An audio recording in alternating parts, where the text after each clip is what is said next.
considering working on a TV series that had James Franco in it.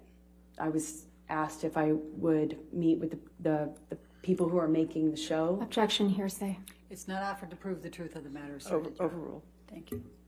And so I was considering taking that job, and there was a possibility it would require brief nudity, which I knew I would have to negotiate down, but obviously that was a problem for Johnny. Didn't want me to do that, didn't want me to work.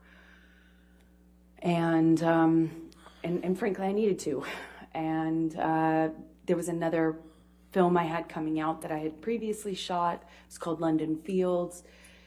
It was a source of a lot of fighting between us because of the sexuality in the role.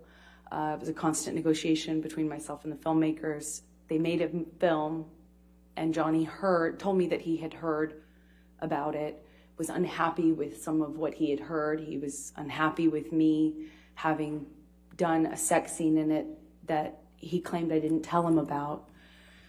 I did not actually film the scene he was speaking of.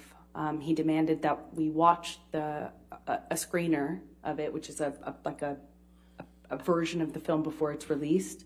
We got one sent to where we were at the time, Johnny's Chateau in France. It's in a remote part of France.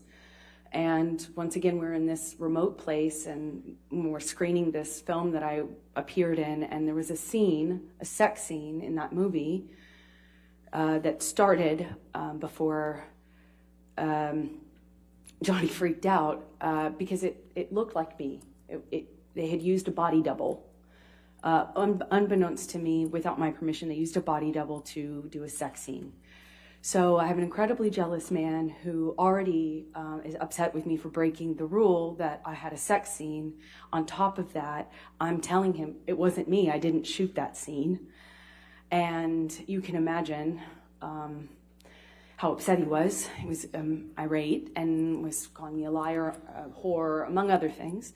And we had that combined with the fact that I had even entertained doing this job that involved James Franco was a pressure cooker. I called it a week of hell later. Objection, hearsay.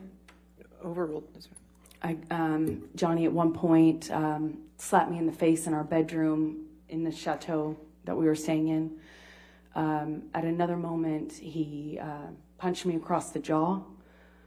At one point, he kind of either pushed or threw. It's hard to describe to you which of those two it is because I can't tell you. I just know I went flying into this old church furniture.